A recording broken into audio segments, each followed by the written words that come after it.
ఈ ప్రవీణ్ పగడాల the sensational subject now మీ అందరికీ తెలుసు. నేను మొదటి నుంచి కూడా ఇది రోడ్ యాక్సిడెంట్ అవడానికి ఛాన్స్ లేదు, ఇప్పటికీ కూడా నేను ఛాలెంజ్ చేస్తున్నాను. నేను అదే బండి, అదే టైప్ ఆఫ్ బండితో నేను దాంట్లోకి వెళ్తాను, ఎలా చనిపోదాం చూద్దాం, పోలీసుల సమక్షంలో చేస్తాను అని ఇప్పటికీ ఆ మాటకు కట్టుబడి ఉన్నాను. అసలు ప్రవీణ్ పగడాలని ఎందుకు చంపవలసి వచ్చింది? రోడ్ యాక్సిడెంట్ కాదంటున్నారు హర్ష్ కుమార్ గారు, మీరు ఇది హత్య అని అనుకుంటున్నారు. అసలు హత్యకి మోటివ్ ఏంటి? మోటివ్ అనేది ఉంటుంది కదా, అసలు మోటివ్ లేకుండా ఇది హత్య కాదని చెప్తున్నారు ఏంటి అలా అడుగుతాం.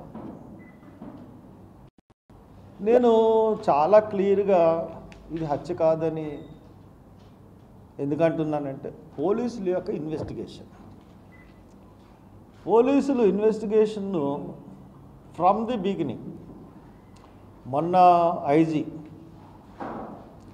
ఐజీ ప్రెస్ మీట్ పెట్టేంతవరకు డిఐజీ పోస్ట్లో ఉన్న ఐజీ, ఆయన పేరేంటండి,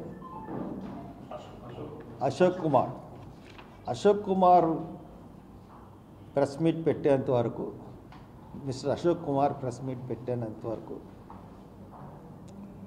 ఏంటి? Ashok Kumar is not IO,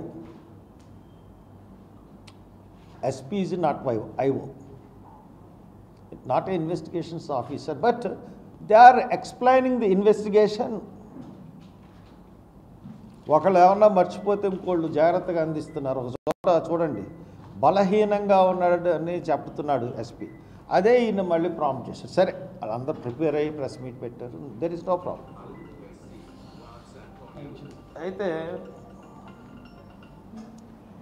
అయితే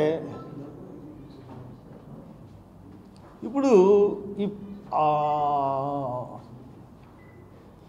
ఈ ప్రవీణ్ పగడాల వీడియోస్ అన్నీ కూడా పోలీసులు రిలీజ్ చేయకముందే వచ్చినాయి. రిలీజ్ చేయకముందే వస్తే అందరూ దాని మీద రీసెర్చ్లు చేసేసారు. చాలామంది ఈ పోలీసులు లీక్ చేశారు అని కొంతమంది అన్నారు, ఈ ఫేక్ వీడియోస్ అని కొంతమంది అన్నారు. మొన్న పోలీసులు అయ్యే వీడియోలని మళ్ళీ కొత్తగా రిలీజ్ చేసేంత వరకు కూడా పోలీసులే ఈ వీడియోలను వాళ్ళకి ఇచ్చారన్న సంగతి బయలుపడలేదు. అసలు ఇన్వెస్టిగేషన్లో అంటే పబ్లిక్ని, ప్రజల్ని మోటివేట్ చేయడానికి ఈ వీడియోల ద్వారా ప్రవీణ్ కుమార్ అన్న అతను తాగుబోతు అని ఎస్టాబ్లిష్ చేయడానికి పోలీసులు వీడియోల్ని రిలీజ్ చేశారు. అన్నీ కూడా ఏ వీడియోలో కూడా ప్రవీణ్ ముఖం అన్నది మనకి కనపడలేదు. ఆ వీడియోలు ఏది కూడా నేను విశ్వసించట్లేదు. తర్వాత నేనే కాదు, ప్రజలు ఎవరు కూడా విశ్వసించట్లేదు. ఇంకోటి, ఈ ప్రెస్ మీట్లో నేను మాట్లాడిన మాటలు ఏ మతానికి కూడా వ్యతిరేకం కాదు, ఏ రిలీజియన్కి వ్యతిరేకం కాదు. ఏ మతాల్లో ఉన్న మతోన్మోద శక్తులు అంటే ఈ దేశం నుంచి క్రైస్తవుల్ని, హిందువుల్ని తరిమి కొట్టాలి, లేదంటే ఈ దేశంలో హిందువులు మైనారిటీలు అయిపోతారు అని ఒక అబద్ధపు ప్రచారం చేస్తుందో ఆర్ఎస్ఎస్, దాని మూలాలు ఉన్న బీజేపీ ఒకటి అనుకోండి, వాళ్ళలో ఉన్న పార్టీ అంతా కదా, వాళ్ళలో ఉన్న మతోన్మాదు హైలీ ఇంటలెక్చువల్ బాడీసు జరిపించిన హత్య ఇది. ఎలాగా చెప్తున్నారు హర్ష్ కుమార్ గారు? మళ్ళీ చెప్తున్నాను, హిందువులు ఎవరికి సంబంధించిన హిందువులు అందరూ మంచోళ్ళే, క్రైస్తవులు మంచోళ్ళే, ముస్లింలే మంచోళ్ళే. కొంతమంది ముస్లింలు జిహాద్ అంటూ టెర్రరిస్టులుగా తయారయ్యి మన దేశం మీదే దాడి చేసే పరిస్థితులు. హిందువులు కూడా కొంతమంది, ముఖ్యంగా ఆర్ఎస్ఎస్ అంటే సంఘ పరివార్. ఈ సంఘ పరివార్ అంటే ఆర్ఎస్ఎస్, బజరంగ్ దళ్ ఇంకా కొన్ని ఉన్నాయి. ఇవన్నీ ఏళ్ళు ప్రపంచం చూస్తుండగానే బాబరీ మసీదుని కోలుగట్టారు. ఒక భారతదేశంలో స్వాతంత్రం తర్వాత, భారతదేశంలో స్వాతంత్రం రాకముందు ముస్లింలు పరిపాలన చేసినప్పుడు హిందూ దేవాలయాల్ని కూల్చిన సంఘటనలు మనం చాలా చూసాం. ఎక్కడ కూడా బ్రిటిషర్స్ హిందూ దేవాలయాలు అనే జోలికి కానీ ముస్లిం దాని జోలికి కానీ వెళ్ళలేదు. అయిపోయిన తర్వాత ప్రవీణ్ పగడాల అబాలిషన్ ఆఫ్ హిందూ యాక్ట్స్ అన్న దాని గురించి చాలా బాగా చెప్తా ఉన్నాడు. చాలా ఇంటలెక్చువల్, చాలా ప్రిన్సిపల్ కలిగిన వ్యక్తి. ఇతను ప్రసంగాలకి అందరూ అట్రాక్ట్ అవుతూ ఉన్నారు. ఇకపోతే ఇది ఏ రకంగా జరిగింది ఈ హత్య అంటే, ఈయన ఒక ఇష్యూ గురించి పోరాడుతున్నాడు.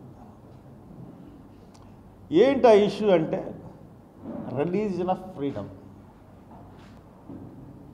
రిలీజియన్ ఆఫ్ ఫ్రీడమ్ కేసు కొన్ని రాష్ట్రాలు రిలీజియన్ ఆఫ్ ఫ్రీడమ్ని నిషేధించారు. ఆ రాష్ట్రాలు ఏమేమంటే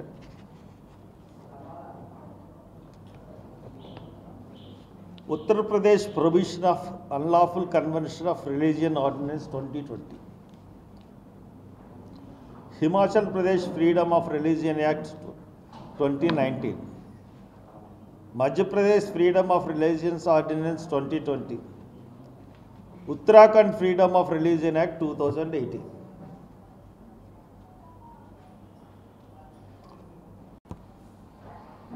Unlawful Conversion of Religion Act 2021 and the Madhya Pradesh Freedom of Religion Act 2021 in place of the earlier ordinances. Ordinances బదులు తెచ్చింది. ఇంకా the Uttar Pradesh provision of lawful conversion of religion act 2021 ఇది లేటెస్ట్. అయితే వీటి మీద ప్రవీణ్ పగడాల ఈ అన్నిటి మీద ప్రవీణ్ పగడాల ఏం చేశాడంటే 15/12/2022 సంవత్సరంలో 15/12 అంటే డిసెంబర్ నెలలో 15వ తారీఖున ఇంప్లీట్ పిటిషన్ చేశాడు. ఆల్రెడీ ఈ రాజ్యాంగంలో ఫ్రీడమ్ ఆఫ్ రిలీజియన్ అన్నది ఉంది.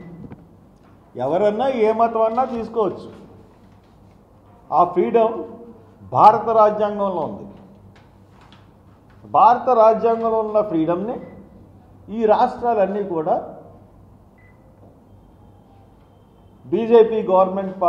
బీజేపీ పాలిత రాష్ట్రాలైన ఈ రాష్ట్రాల్లో ఆర్డినెన్స్ ద్వారా, చట్టసభల ద్వారా రాజ్యానికి వ్యతిరేకంగా చట్టాలు తయారు చేసింది.